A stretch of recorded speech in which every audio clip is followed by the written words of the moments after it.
Daisy, it's been a while. I'm mad at you. You're my son's wife, and you don't even call me. What do you think you're doing? Hey, are you listening to me? You've got some nerve ignoring me, your mother-in-law.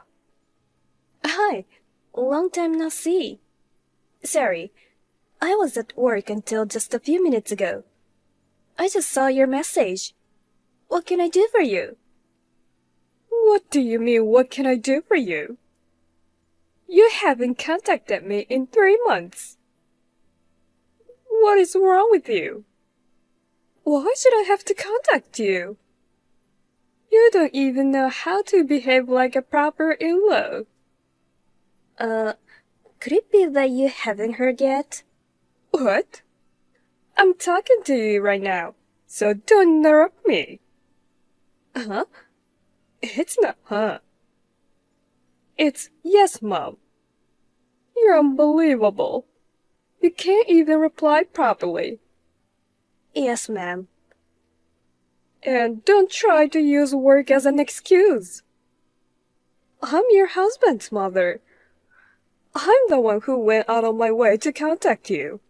From now on, I want you to reply immediately. Understood? Are you listening to me? Yes, right? Yes, Mom. The only reason I called you today was to give you a piece of my mind. I can't believe I have to say this at all. Yes. What is it now? I went to see where you guys moved to yesterday. What? Where are we? What do you mean? I told you not to interrupt.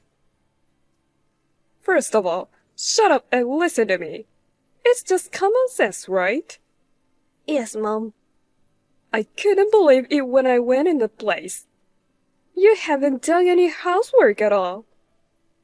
There were so many clothes thrown all over the place. There was nowhere to stand. How can you live in a pig pen like that? You don't even wash the dishes after you eat. The sink was a mess. The refrigerator was almost empty. I found tons of sandwich wrappers and snack packages from the convenience store in the garbage. Are you feeding my Eddie all the unhealthy food? Not only that, there were a bunch of empty beer cans in a garbage bag. My Eddie doesn't drink alcohol, so it must be you. No, I can't tolerate alcohol in the first place. I do not drink beer. So, how many times do I have to tell you not to interrupt me? Sorry. Also, the carpets were filthy with dust and hair. You haven't even vacuumed. You're going to make excuses like you're too busy working anyway. I told you, you should be a stay-at-home wife. And yet, you say you can manage to juggle housework and the job. You just wanted to work and didn't listen to a thing I said. I said, well, if you can manage both, it's fine. I respected your opinion. But if you don't want to take care of your husband, Edwin, then you should quit your job right now. After all, a woman should be a stay-at-home wife. Are we done here? Huh? I was told not to interrupt, so I waited for you to finish. It looks as though you're mistaken about a lot of things, so I'd like to correct you. Huh? Mistaken? I'm not mistaken about anything. I won't allow excuses or backtalk. First of all, it seems you haven't heard from Edwin. We're divorced. I heard about it. What? I told you I know you're divorced. You know it, but you call me your mother-in-law? Yes, what's the problem? Listen, Daisy. Divorced or not, it doesn't matter. You two live together, right? As long as you live together, you are Edwin's wife and our daughter-in-law. As his wife, as our daughter-in-law. It's a matter of course that you can take care of the house so that he can live comfortably, isn't it? That's not all. Of course, you are devoted to Edwin, your husband. It is only natural that you also pay respect to me, Edwin's mother. That's such a moot point. If we're divorced, then Edwin and I are strangers now. And I am a stranger to you as well. From the day we stopped being husband and wife, we started our separate lives. So, I am telling you not to talk back to me, your mother-in-law. I am telling you that you are no longer my mother-in-law. This is not backtalk. I am just stating the obvious. What is wrong with you? If you have time to talk back to me, then get on with your chores. It's impossible for you to balance a job and housework, isn't it? Like I said before, if you can't do both, you should quit your job. If you can't tell your company, I can tell your company that you're quitting. Please don't do that. If you do that, it will cause trouble at work. It's because you didn't quit earlier. If you don't want me to contact the company, I suggest you resign on your own. I'm not quitting my job. Huh? You're the wife and you're going to defy me. I don't intend to. But if I quit my job, I won't be able to make a living. Are you trying to say that Edwin's salary is too low? You really are the worst. I don't know why Edwin chose you as his wife. If you manage things properly, you should be able to live on Edwin's salary just fine. It's your role as a wife to manage money well. Therefore, since we are already divorced, I'm not the wife. You're tenacious. If you think that by saying that, you don't have to do the housework, you were mistaken. Well, to begin with, I moved after the divorce and now live in a different area. Huh? Moved? Yes. It just kind of happened. I was offered the transfer right after the divorce. I thought it was a good opportunity, so I accepted and moved. I can't believe it. The wife moved out by herself. Husbands and wives are supposed to live together. As I have told you many times, I am divorced from Edwin, and we are no longer a couple. Therefore, I am not moving in alone. I will not allow it. Quit your job immediately and come back. Huh? Well, I'm being nice. I'll give you a reprieve. I think you have to tell the company at least a month before you resign, don't you? If you tell the company you're leaving now, I'll give you a month to take over the responsibilities. But I can't imagine Eddie spending another month in that dirty house. I'll take care of Eddie until you come back. You should be grateful. You haven't listened to the thing I said. I'm not going to quit my job, and I'm not going to move out. We're divorced, and this is crazy. What's so crazy? You think you're so smart. Just get moving and quit your job and come back. Understood. Edwin, how's it going? I need to talk to you. Is this a good time? Daisy, long time no see. How are you? Sorry for calling you, even though we're divorced. No, that's totally fine. We didn't get divorced because we weren't getting along. Well, if one of us finds someone someday, then we'll probably have to stop communicating so much. But so far, it doesn't look like that's going to happen to me. I'm totally fine with it. Me too. No problem at all. So, what's the story? Actually, it's about your mom. My mom? Did she do something to you again? Well, you could say she did something. She contacted me today. I couldn't get through to her at all, and I'm having a hard time. What did she say? To sum it up, She said that even if we get divorced, I'm still your wife, and I'm still her daughter-in-law. Huh? No way. So she told me not to neglect my housework. If I couldn't balance housework and my job, then I have to quit my job. She told me to tell the company I was quitting and then come back home in a month. I don't get it. Why would she say something like that? So, what did you say? Edwin and I are divorced, so we are strangers now. I told her that I'm not quitting the company, and I have no intention of going back. She didn't understand me at all. No matter what I said, she kept saying that I'm the wife, even if we are divorced. I'm at my wit's end. That's why I contacted you. I'm really sorry. She's the same as ever, isn't she? That's what I hate about her. Oh yeah, by the way, she still calls you my Eddie. Seriously, after I told her to stop, I'm having a mental breakdown again. I'm sorry. I didn't mean to make you feel bad. It's not your fault. Are you still not feeling well? About that, I went back to my parents' house after the divorce, right? Right after that, my parents separated. Oh, really? Yeah. Apparently, my dad had reached to the end of his rope with my mom. I guess he thought he could leave her in my hands now that I was back. After that, her interference with me was worse than ever. I couldn't take it anymore. I was mentally at my limit. So I snuck out of the house in the middle of the night, while my mom was sleeping. She kept calling and texting me. I never answered her calls or read her messages. I don't plan on going back to my parents' house. I see. You've been through a lot as well. She's the reason we got divorced.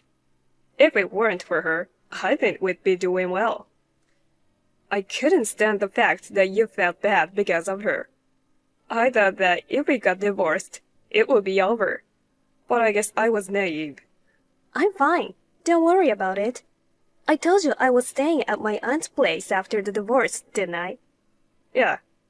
Actually, after that, I got transferred to the place pretty far away. Oh, really? I told your mom about it, but I didn't tell her where I was. She's not gonna be able to come after me or anything, so don't worry. Then I'm glad. I'm rather worried about you. Me? Your mother. She told me I had to come back in a month. She said, in the meantime, she'd be taking care of you. Doesn't that mean she knows where you live now? Oh God, no way. I haven't told her. She couldn't know. Yeah, okay. But yesterday's text message made it sound like she'd already been inside the house. Clothes were strewn all over the place. Sandwich wrappers and beer cans were thrown away. She said all kinds of things. It is possible that the address leaked out, and she broke in while you were gone? No, I don't think so. What makes you say that? I told you I'd be thinking about changing jobs, right? Mm-hmm. My mom knows where I work. I didn't want her to get in on it. So I decided to take the opportunity and make a career change. Surprisingly, it didn't take long. I started working there last week. I'm glad to hear that. Thank you. The company has a dormitory, and the rent is cheap. So I'm in it. They don't let anybody in the dormitory. Even if it's the family member, they can't enter unless the manager and the tenant give permission. I've never heard of my mother coming here. And it's a long way from my parents' house. I'm sure it'll be fine. Then I guess it's okay. So then, whose house is it that your mother went into? That's a mystery. Maybe she was streaming? To begin with, I don't eat dinner in my room because there's a cafeteria. And I'm sure you know that I don't drink beer either. That's right. Well, it's no use thinking about it. I'll just say Mom was sleepwalking. I wonder if it's okay. I'm not even gonna be in touch with my mom anymore. I'm going to block her messages at some point. As long as there's no harm done to me, I don't care what she does. If I don't take a stand, I won't be able to go on. You're right. You can block Mom too, Daisy. You're in no more of a position to have anything to do with her than I am. You don't have to be involved with that person. Yeah, right. I've been kind of concerned about her movements, so I just left it about it. I'll just keep an eye on her a little bit longer, and then I'll block her. Yeah, that's a good idea. I haven't had dinner yet. I've got to go. If I don't get going, the cafeteria is gonna be closed. Yeah, okay. I'll call you if I hear anything else. Yeah, I'll call you too.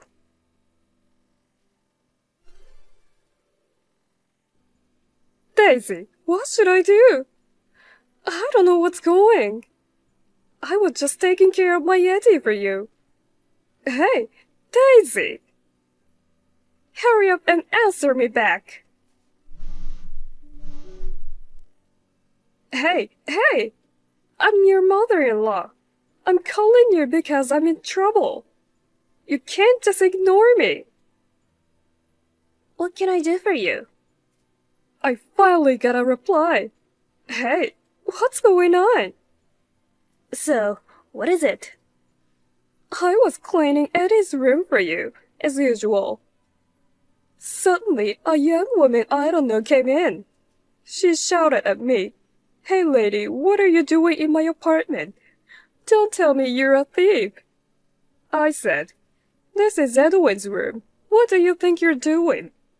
Then, a guy with red hair who looked like he was a thug came in and said to me, "Who you old lady? Get out of here right now. I'm calling the police." He was yelling at me. I didn't know what to do.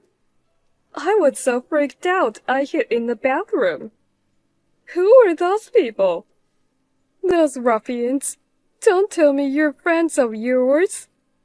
Well, I don't think so. But the room you're in right now has nothing to do with Edwin. Huh? That can't be true. Where are you now? Where? It's an apartment on Stanford Street. Stanford Street. So could it be an apartment building called Stanford Heights? Yes, I think you're right. It's apartment 402, isn't it? You and Eddie live here, don't you? What makes you think that? Because Eddie left us. And then I found the note in his desk. It had the address of this place written on it. When I came here, there were enough dishes for both of you. I thought to myself, there's no doubt about it. He's back in with you after all. So why am I being treated like a thief? And why is this happening to me? That apartment. It was my aunt's apartment that I stayed in for a couple of weeks right after the divorce. After that, I was transferred to a new place. And my aunt moved to a different place and moved out of there. So perhaps the men and women you just met are the new occupants. Oh no. Then what was that note Eddie left to me? He probably didn't leave it for you. I gave Edwin the address, so I think he wrote it down at that time. I left some important business documents at the house where we lived together. So I gave him my address so that he could send them to my aunt's house. I think he forgot to dispose of the note after he finished using it. What's that? I thought he left me his address. I thought he could see him anytime, so I didn't chase after him. Then where is Edwin now? I don't know. You're lying. You really know, don't you? Tell me. Don't lie to my face. How can it be that a wife doesn't know where her husband is? That's enough. We're already divorced. You were the cause of our divorce. Huh?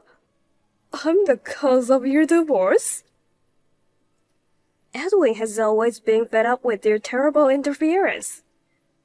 Especially after we got married. You treated me as if I was your personal servant.